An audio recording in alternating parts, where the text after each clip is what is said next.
In 1130, Pope Honorius II was on death's door. Knowing that the chair of St. Peter would soon be vacant, 8 cardinals, as was custom, were chosen to elect Honorius' successor. Hibbard, the papal chancellor, pushed for his choice, Cardinal Gregorio Papareschi, and on February 14th, Valentine's Day, the day after Pope Honorius' death, Papareschi was indeed elected as Pope Innocent II. Habemus Papum, we have a pope. Or maybe not so fast.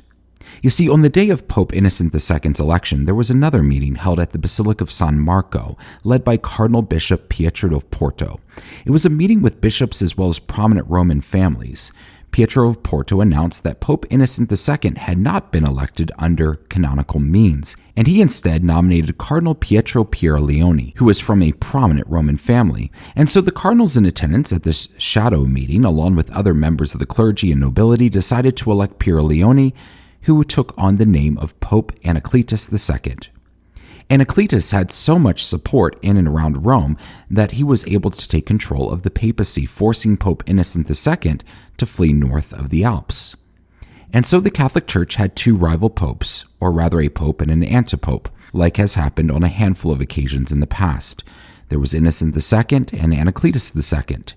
This ultimately led to the Church's 10th Ecumenical Council, the Second Lateran Council. Hi, this is Justin Hibbard, and you're listening to Why Catholic, my podcast about the what and why of Catholicism. Thank you so much for joining me today as we continue our series on the 21 Ecumenical Church Councils. Just as a friendly reminder, this podcast is 100% supported by listeners, and there's a few ways that you can support Why Catholic. You can become a monthly or yearly patron, you can purchase something from the Why Catholic merch shop on Etsy, or you can invite me to speak at an event at your parish or school. Links for all of those things are in the show notes. And if you're unable to support this podcast financially, one big thing you can do is just leave a positive rating or comment on platforms like Spotify, Apple Podcasts, and YouTube. Thank you all so much for your support. Let's dive into the Second Lateran Council, the Catholic Church's 10th Ecumenical Council. But before we do, let's do a quick recap. The first 7 councils all had to do with Christological debates. Starting with the 8th council, we saw a shift to ecclesiastical matters.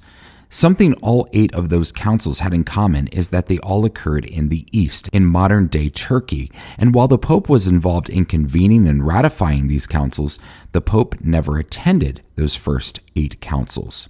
Then, in 1123, about 75 years after what historians consider the Great Schism, the Ecumenical Councils shifted west to Rome, and beginning with the First Lateran Council, the Pope not only convened the council, but he presided over it. Sometimes we see a couple of councils occur within a short time. Sometimes there's a long gap between councils, like a century or even more. However, the first, second, third, and fourth councils of the Lateran occurred in rapid succession, all within 100 years. In fact, starting with the First Lateran Council, there were 7 ecumenical or general councils that occurred within 200 years. As I mentioned earlier, the Second Lateran Council occurred in the aftermath of an antipope or an opposing pope. This wasn't the first, and it wouldn't be the last time that there would be a legitimate pope and a fake pope claiming to be the real one. Not too long ago, at the time of this recording, there was a conclave which happened in the spring of 2025 after Pope Francis's death. And so many people want to know why we have this elaborate process to elect a pope. It's because when the process is loosey-goosey, we end up with someone taking advantage of it and becoming an illegitimate pope. In this case, the fake pope, Anacletus II, seemed to have the upper hand. Pope Innocent II had fled Rome and went north of the Alps into France, giving Anacletus local support. However, while abroad, Pope Innocent II was able to gain more key supporters, and eventually he even celebrated a local council in Pisa in northern Italy in 1135, 5 years after being elected pope. 3 years later, at the beginning of 1138, Antipope Anacletus II died. Pope Innocent II then convened a general council at the Lateran Basilica on April 8, 1139. Like the First Council of Constantinople and the First Lateran Council, it's considered an ecumenical council, though it really wasn't truly ecumenical in the sense that it had representation from bishops from all over the world. However, there were at least 500 and possibly as many as 1,000 prelates in attendance at this council. The council lasted only 3 days, making it the shortest council that we've discussed so far. And in the end, there wasn't a declaration of faith like we saw at councils Nicaea I, Constantinople I, Chalcedon, etc. However, the bishops did issue 30 canons. Let me go ahead and summarize them. Canon 1, like in other councils, emphatically condemns simony, the buying and selling of church offices.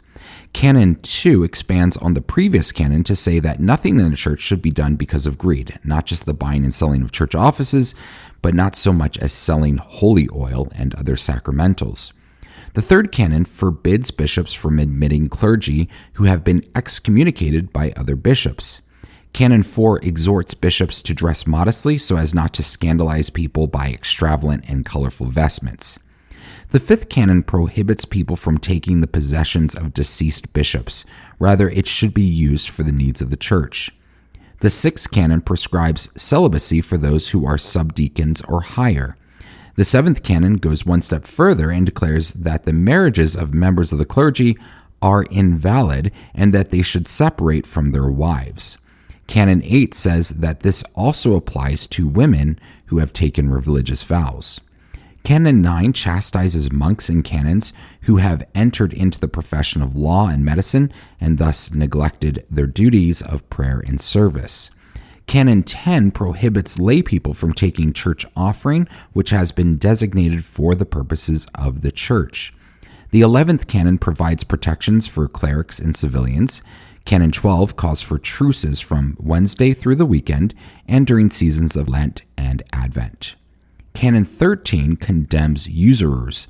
These are people that lend money with high rates of interest. In fact, it prohibits them from receiving a Christian burial if they had not repented of their dishonest practices. The 14th canon needs to be read in its entirety. Quote, "We entirely forbid, moreover, those abominable jousts and tournaments in which knights come together by agreement and rashly engage in showing off their physical prowess and daring, and which often result in human deaths and danger to souls. If any of them dies on these occasions, although penance and viaticum are not to be denied him when he requests them, he is to be deprived of a church burial." End quote. What's ironic to me is that I am from Maryland, which was a safe haven state for Catholics. And guess what the official sport of Maryland is?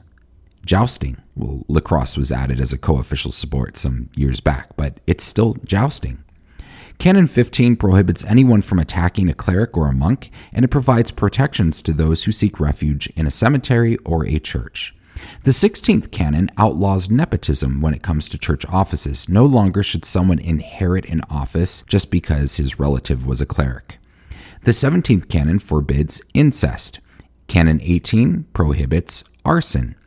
The 19th canon states that bishops must adhere to enforcing these canons, and if they relax the laws, then they are to abstain from serving for a year. Canon 20 declares that kings and princes can distribute justice, and should do so in consultation with bishops.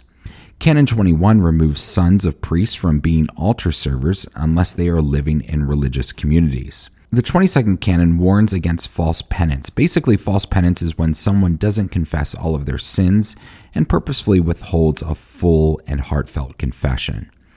The 23rd canon also needs to be read in its entirety. Quote, "Those who simulating a kind of religiosity condemn 1. The sacrament of the Lord's body and blood. 2. The baptism of children. 3. The priesthood and other ecclesiastical orders. And 4. Legitimate marriages. We expel from the Church of God and condemn as heretics and prescribe that they be constrained by the secular powers. We also bind up their defenders in the fetter of the same condemnation." End quote. So in no uncertain terms, this canon expels and condemns those who condemn the Holy Eucharist as the real presence of Jesus, the baptism of children, the ordination of men into the priesthood, and legitimate marriage. Oof. As a former Baptist, this canon would have condemned me. Canon 24 forbids the selling of chrism oil and burials. Basically, the church here is trying to avoid the practice of extortion. In the Gospels, we read about Jesus flipping over the tables of the merchants in the temple. I think it's important to understand the nuance here. People came to the temple to make sacrifices, and many of them didn't have an animal to sacrifice, so they could buy one there at the temple. I think it's appropriate to have to pay for the animal. Animals, after all, are not free. Someone had to raise the animal and transport it to the temple. However, it's the extortion that was the real problem. It was jacking up the prices of the animals in the same way stadiums jack up food prices because they know you've got nowhere else to get food. As a Protestant, I was really turned off by the fact that Catholic churches had gift shops. But to some extent, it's appropriate for churches to sell religious items like rosaries. Someone had to make them after all.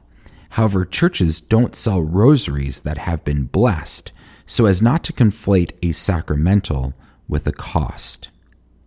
The 25th canon forbids lay people from giving out ecclesiastical property. The 26th canon anathemizes fake nuns. Canon 27 forbids nuns from joining monks in praying the divine office or the liturgy of the hours. Canon 28 states that if there's a bishopric that's vacant for 3 months, then a religious man who is suitable for the position should be considered and ordained as the bishop. In other words, let's say that the bishop dies and there's no priest that would make a good bishop, and that post stays open for 3 months. Then a monk who would make a good bishop should be given that position as bishop. And I can think of sort of a modern example of this. Robert Provost, aka Pope Leo XIV. He was an Augustinian priest, so he was part of a religious order. However, he was appointed as the Bishop of Chiclayo in Peru. The 29th canon anathemizes archery against Christians. In other words, if you shoot a Christian with a crossbow or a bow and arrow, then you're excommunicated. The final canon, Canon 30, declares null any ordinations done by Antipope Anacletus II, aka Pietro Pierleoni. Let me end this very brief council with this final thought. I think anytime we see laws being made, it tells us a lot about what is going on in that society that prompted these laws. And these canons are no different. If there weren't practices like priests taking wives and concubines or incest or simony, then there would be no need for these canons.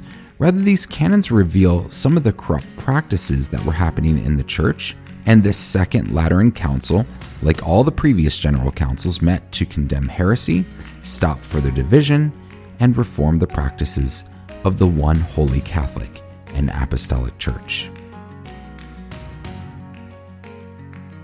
Thank you for joining me for Why Catholic. Be sure to subscribe to Why Catholic wherever you get your podcasts. And you can also subscribe to my Substack site and get the next episode in your email inbox. As a subscriber, you get a special discount code to the Why Catholic Etsy store. If you've been blessed by this podcast and you're feeling generous, there's also a way to financially support it, and patrons get some extra perks. To become a free subscriber or a patron, just go to whycatholic.substack.com/subscribe. Also join me on Instagram at Why Catholic Podcast, all one word. Thanks again for listening. My name is Justin Hibbard, and this is Why Catholic. God bless you.